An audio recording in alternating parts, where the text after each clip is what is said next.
Hello students, this is Sapna Agrawal. Welcome in Mature.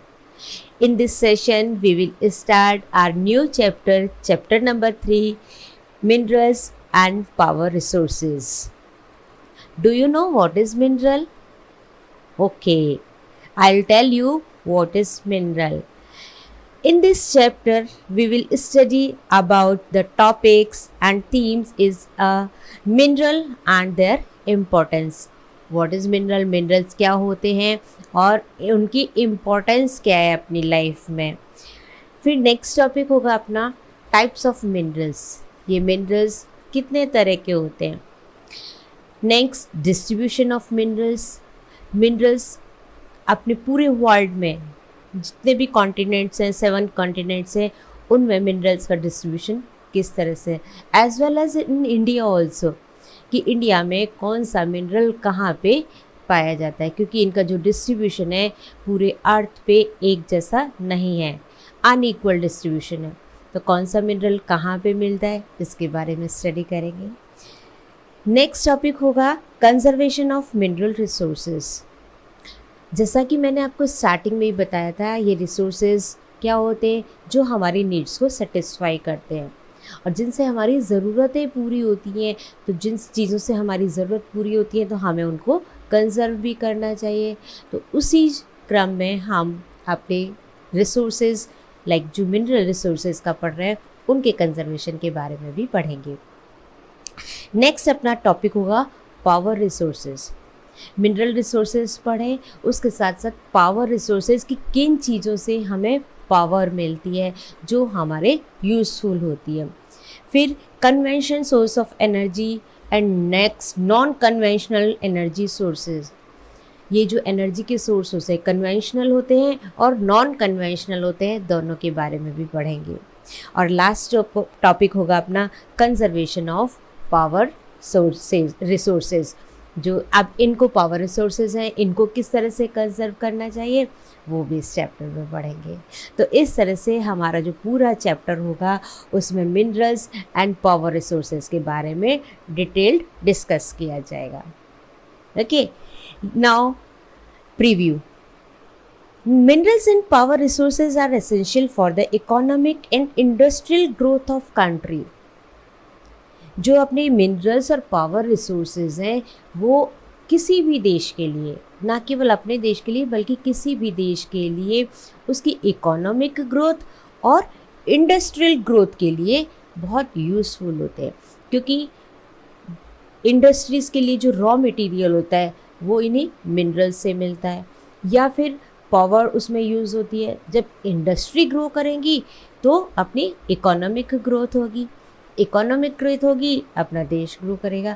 Means ये जो दोनों चीज़ें हैं, अपने मिनरल्स हैं या पावर रिसोर्सेज हैं, वो किसी भी नेशन के लिए बहुत यूज़फुल होते हैं. These minerals and power resources are distributed on the earth unevenly. ये जो मिनरल्स हैं और पावर रिसोर्सेज हैं अनइवनली डिस्ट्रीब्यूट हैं. मीन्स कहीं पे कोई भी मिनरल ज़्यादा है या कहीं पे कोई मिनरल कम भी हो सकता है, और ऐसा भी हो सकता है किसी किसी जगह पे कोई मिनरल अवेलेबल ही ना हो, और किसी किसी पे ऐसा हो सकता है कि वहाँ पे वही मिनरल हम पूरी तरह से अवेलेबल है. तो मीन्स इनका जो डिस्ट्रीब्यूशन है वो कैसा है, अनइवन है, एक जैसा नहीं है. In this chapter, you will study about the importance of distribution of minerals. Minerals के डिस्ट्रीब्यूशन के बारे में भी पढ़ेंगे and power resources for overall growth and development of a country. तो हम इस चैप्टर में क्या पढ़ेंगे कि अपने किसी भी देश की ग्रोथ के लिए जो उसके देश की ओवरऑल ग्रोथ, चाहे वो इकोनॉमिक हो चाहे वो किसी भी तरह की ग्रोथ हो, उस सब के लिए ये मिनरल्स और पावर रिसोर्सेज किस तरह से इम्पॉर्टेंट है वो इस चैप्टर में हम पढ़ेंगे. अंडरस्टूड. मीन्स आपको प्रीव्यू बताया कि ये मिनरल रिसोर्सेज कैसे ज़रूरी होते हैं और हमने इसके टॉपिक और सब टॉपिक्स के बारे में डिस्कस किया. Now we will start our first topic, minerals and their importance. कि मिनरल्स क्या होते हैं और उनकी इम्पोर्टेंस यानी उनका क्या महत्व है अपनी लाइफ में, उसके बारे में हम डिस्कस करेंगे। Minerals are inorganic substances that occur naturally and consist of one or more substances। जो ये मिनरल्स होते हैं ये इनऑर्गेनिक होते हैं। अब इनऑर्गेनिक क्या होते हैं? Inorganic those compounds which have not carbon, जिनमें कि कार्बन नहीं होता है, वो होते हैं इनऑर्गेनिक। यानी जो भी नॉन लिविंग थिंग्स हैं वो इनऑर्गेनिक है। लिविंग थिंग्स ऑर्गेनिक होती हैं और नॉन लिविंग थिंग्स जो होती हैं इनऑर्गेनिक होती हैं। तो मिनरल्स जितने भी हैं वो क्या हैं? इनऑर्गेनिक होते हैं। Minerals are the inorganic substances, inorganic substance हैं और जिनमें क्या होता है?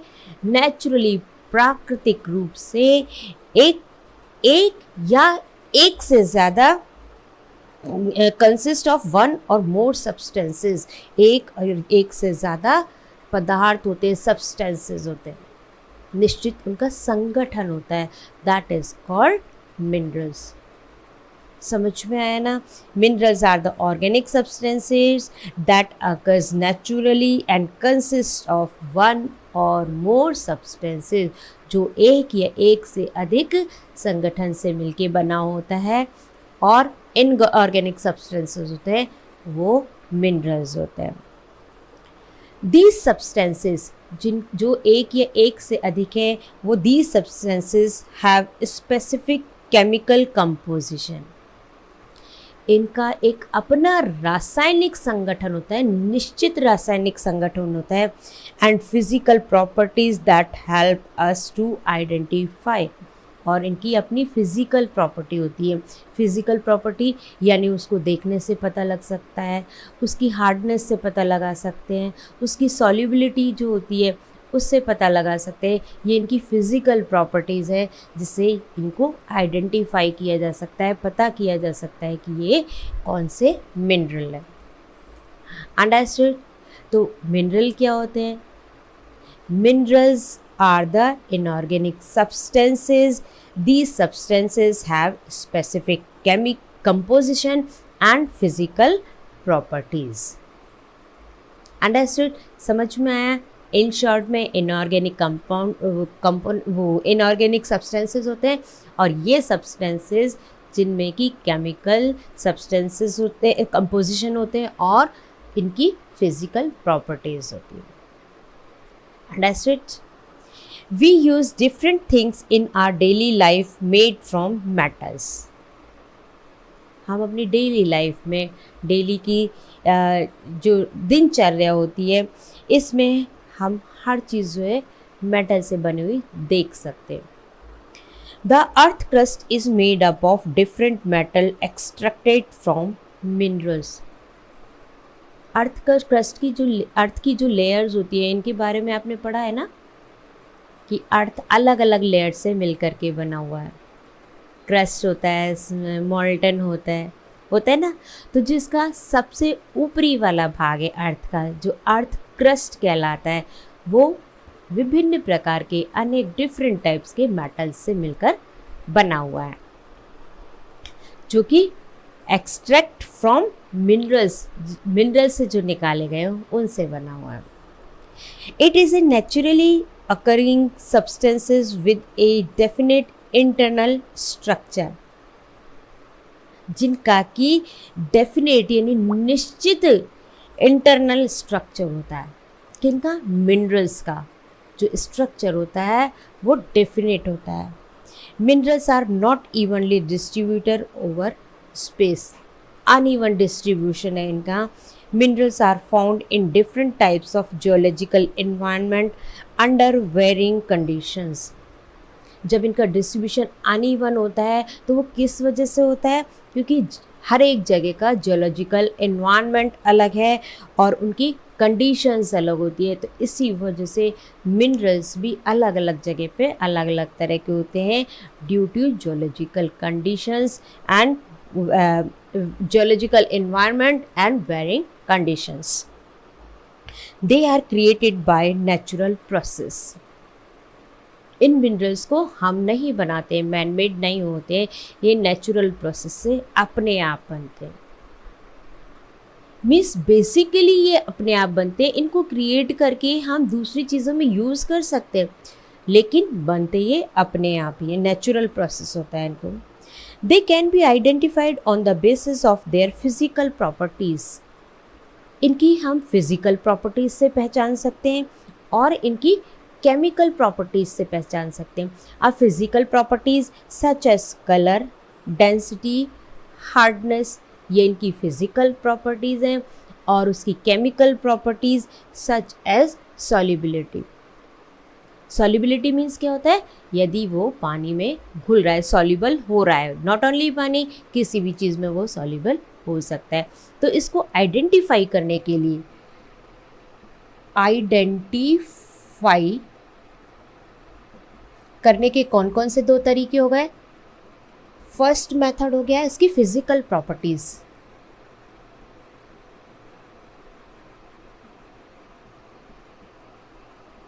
फिजिकल प्रॉपर्टीज एंड दूसरा मेथड क्या होता है इसकी केमिकल प्रॉपर्टीज।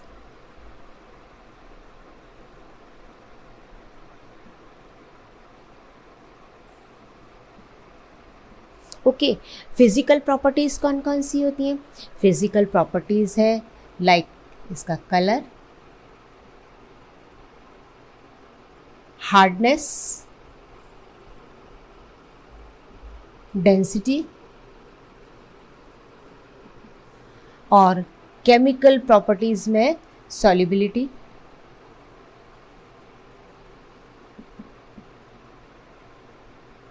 ठीक है, सॉल्युबिलिटी।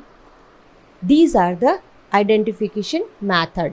इनको किस तरह से पहचाना जा सकता है, फिजिकल प्रॉपर्टीज़ के थ्रू और इसकी केमिकल प्रॉपर्टीज़ के थ्रू इनको आइडेंटिफाई किया जा सकता है।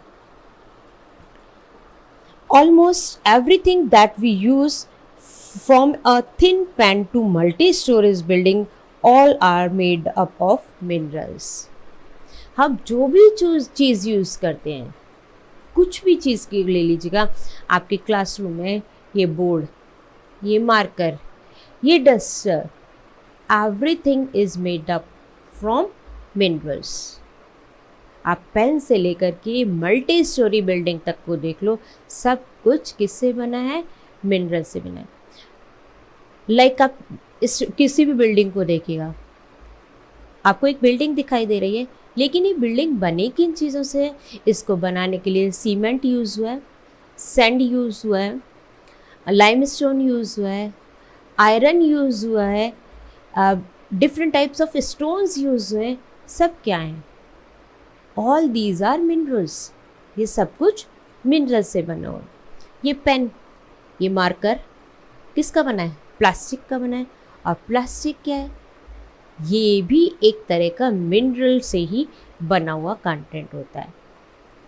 तो इस तरह से डेली यूज़ में हम जितनी भी चीज़ें यूज़ करते हैं, सभी चीज़ें किससे बनी होती है, मिनरल से बनी हुई होती हैं।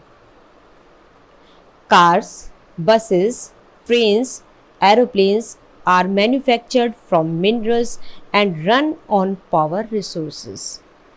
बनी तो किससे होती है, सब ये मिनरल से बने होते हैं, लेकिन चलती किससे है, ये पावर रिसोर्सेज से चलती है। पावर चाहिए होती है इनको चलने के लिए, तो ये चलती किससे, पावर रिसोर्सेज। तो in short we can say both minerals and power resources are very useful for us. हमारे लिए ये बहुत यूजफुल है। The important property of minerals are as follows. ये प्रॉपर्टीज़ हमने पढ़ी कि फिजिकल प्रॉपर्टीज़ होती है, केमिकल प्रॉपर्टीज़ होती है। ये कौन कौन सी प्रॉपर्टीज़ हैं, क्या इनमें होता है, इनके बारे में हम पढ़ेंगे।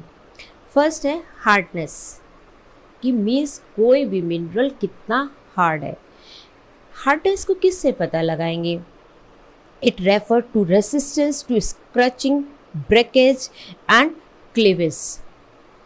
जो कि अपने को ये दरार पड़ जाना है या टूटना है या उस पर स्क्रैच आ जाना है, उसके प्रतिरोध से पता लगता है। ये पेन, ओके। इस पे मैंने कुछ नुकीली चीज़ से, शार्प चीज़ से इस पे लाइन बनाई, तो ये इसको फोर्स कर रहा है कि ना बने। तो कितनी वो लाइन गहराई तक बनेगी वो इसकी हार्डनेस पर डिपेंड करेगा। कोई चीज़ सॉफ्ट है, उसकी हार्डनेस कम है, तो वो जल्दी से टूट जाएगी, लाइक अपने जो ग्लास होता है वो। और जो चीज़ हार्ड है वो ना तो जल्दी से टूटेगी, ना ही उसमें क्लीवेज दरार पड़ेगी, और ना ही उसमें किसी तरह का स्क्रैच आएगा। तो ये डिपेंड करता है उसकी हार्डनेस पे। Minerals may be as hard as a diamond and as soft as talc. Minerals diamond जैसे हार्ड भी हो सकते हैं, और टल्क जो होता है अपना टल्कम पाउडर लाइक, मतलब सॉफ्ट पाउडर, इतने सॉफ्ट भी हो सकते हैं। और सबसे हार्ड स्टोन कौन सा है? वो डायमंड ही है। मतलब बहुत हार्ड भी हो सकते हैं और बहुत सॉफ्ट भी हो सकते हैं। Scale of hardness is measured by the Mohs scale. Underline this line कि जो हार्डनेस को मेज़र करने का स्केल है वो कौन सा है? मॉस स्केल है। नेक्स्ट प्रॉपर्टी है सॉल्युबिलिटी, केमिकल प्रॉपर्टी है ये इसकी। Several minerals like salt are soluble but quartz it is insoluble. कुछ मिनरल्स होते हैं जो कि सॉल्युबल होते हैं, घुल जाते हैं, लेकिन कुछ ऐसे होते हैं जो नहीं घुलते। जैसे सॉल्ट है, सॉल्ट घुल जाता है, और जबकि क्वार्ट्ज जो मिनरल है वो इनसॉल्युबल है, यानी घुलनशील नहीं है। Did you know? During the Roman period, salt was used as currency. Soldiers were paid in salt. जो रोमन पीरियड था उसमें सॉल्ट करेंसी की तरह यूज़ होती थी। इनके जो सोल्जर्स थे उनको सैलरी में soldiers were paid in salt. ये अपनी मतलब कोई चीज़ ले रहे हैं तो उसके लिए सॉल्ट पे करते थे। तो जो ये सेलेरियम, पहले ये लैटिन भाषा का जो शब्द था सेलेरियम, वो इस सॉल्ट से ही आया था, मीन्स सॉल्ट में पेमेंट होता था उनका। फिर ये जो वर्ड बना सेलायर, ये फ्रेंच वर्ड था, और इसी से अपना इंग्लिश वर्ड बना सैलरी, मीन्स सॉल्ट से ही ये शब्द आए हैं। ये इंटरेस्टिंग फैक्ट था ये, इसलिए बताना ज़रूरी हो गया था। नेक्स्ट प्रॉपर्टी है अपनी colour. Colour is the minerals most precious attribute. जो कलर होता है इन मिनरल्स का मोस्ट एट्रीब्यूट मीन्स सबसे महत्वपूर्ण गुण होता है। Some minerals are colourless, others are green, blue, pink and white. कुछ जो मिनरल्स होते हैं लाइक माइका कलरलेस होते हैं, उनका कोई कलर नहीं होता। लेकिन कुछ मिनरल्स ऐसे होते हैं जिनका कलर होता है लाइक ग्रीन, मेलाकाइट है, ब्लू है, पिंक है, वाइट है, इनके कुछ कलर होते हैं, मीन्स कलर से इनको आइडेंटिफाई किया जा सकता है। इन मॉडर्न वर्ल्ड, आधुनिक युग में, people depend much on the knowledge and application of metal and minerals. अब जो लोग हैं इनके लिए बारे में बहुत सारी नॉलेज ले लिए, इनको अप्लाई कर रहे हैं, applications of metal and minerals इनको यूज़ कर रहे हैं। They provide the basis of machinery on which modern manufacturing industry depends. Means अब मशीनरीज सभी इनसे बन रही हैं, जो कि अब इस पर हम मॉडर्न मैन्युफैक्चरिंग इंडस्ट्रीज़ डिपेंड हो गई हैं। जितनी भी मैन्युफैक्चरिंग इंडस्ट्रीज़ हैं वो सब इन्हीं मिनरल्स पर डिपेंडेंट हैं। The ability to make steel from iron has led to the manufacturing of locomotives. जो आयरन से स्टील बन रहा है उसका देखिए यूज़ यदि हम देखें तो वो लोकोमोटिव्स में यूज़ हो रहा है। स्टीम शिप्स हैं वो उससे बन रहे हैं, कार्स बन रही हैं, ऑर्नामेंट्स यानी आभूषण भी बनाए जा रहे हैं, कटलरी एंड टूल्स भी इनसे बनाए जा रहे हैं। Steel is used in bridges, buildings and construction industries. पुल भी बनाए जा रहे हैं, बिल्डिंग्स भी बनाई जा रही हैं, और कंस्ट्रक्शन इंडस्ट्री पूरी इस चीज़ पे ही डिपेंडेंट है। तो इस तरह से हम देख सकते हैं कि मिनरल्स का अपने लाइफ में कितना यूज़ होता है। नेक्स्ट अपना टॉपिक आता है टाइप्स ऑफ मिनरल्स। अब जो मिनरल्स हैं वो कितने तरह के होते हैं। Basically minerals are two types. Minerals जो है दो तरह के होते हैं। There are over 2000 minerals which have been identified.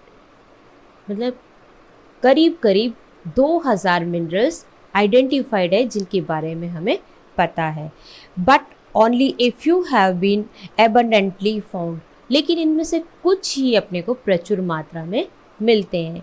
On the basis of composition minerals are classified as below. उनके कंपोजिशन के आधार पर मिनरल्स को अलग अलग तरह से क्लासिफाइड किया गया है. कैसे? जो मिनरल्स होते हैं अपने बेसिकली 2 टाइप्स में क्लासिफाइड किए गए हैं. First metallic and second one is non metallic.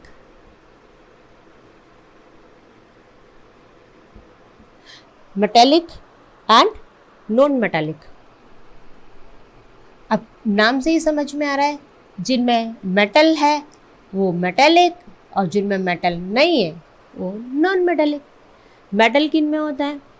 Like iron, bauxite, इनमें मेटल होता है. और जबकि जिनमें मेटल नहीं होता है लाइक लाइमस्टोन है और अपने मैंगनीज है, सल्फर है, ये सब क्या है?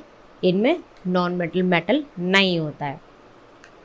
अब मेटेलिक्स जो अपने मिनरल्स हैं वो भी 2 टाइप्स के होते हैं, furious and non furious.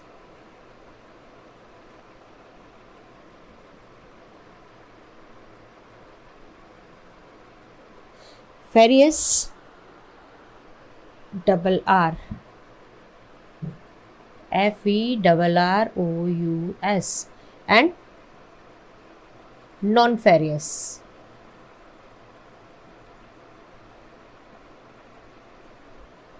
Furious और नॉन फेरियस. और नॉन मेटेलिक स्टोन्स होते हैं लाइक जिनमें मेटल नहीं होता, लाइक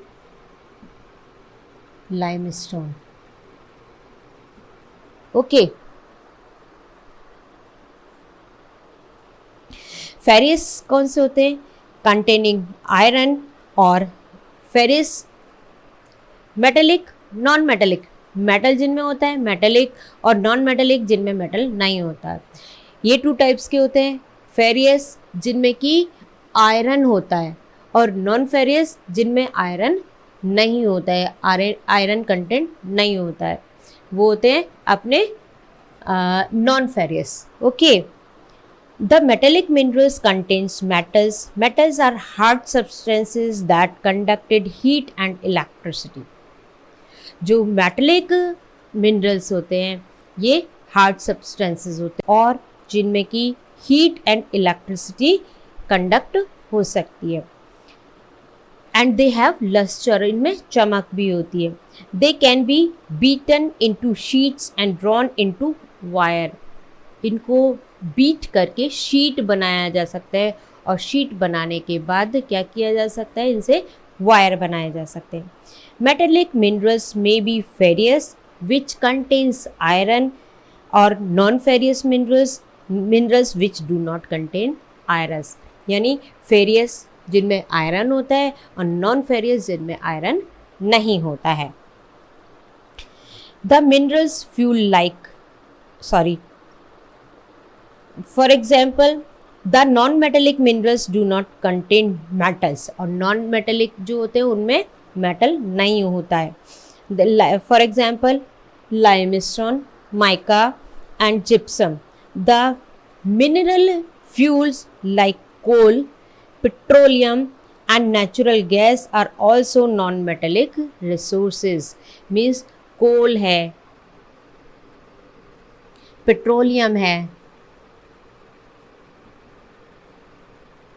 नेचुरल गैसेस हैं,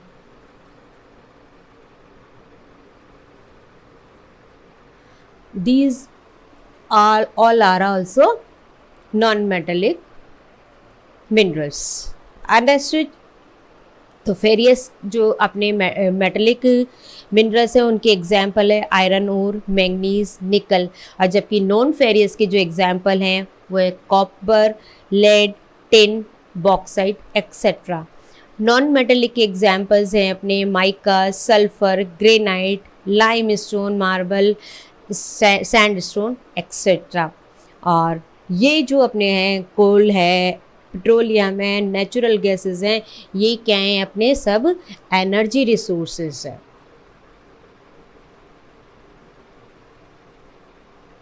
energy resources. Okay, these all are energy resources. The mineral fuel like coal, petroleum and natural gas are also non-metallic resources. They are called energy resources. Okay, समझ में आया? Understood? Next है extractions of minerals. अब जब ये minerals हैं अपने लिए इतने यूज़फुल है, इन्हें किस तरह से एक्सट्रैक्ट किया जाता है ये तो हमें पता है कि अपनी अर्थ क्रस्ट में, अर्थ में मिलते हैं। अब इन्हें निकालना भी होता है। इसके मेथड कौन कौन से हैं we will discuss about in next video. Okay, I hope कि आपको बहुत अच्छे से सब कुछ समझ में आ गया होगा। Okay, keep learning. Thank you very much. Bye bye.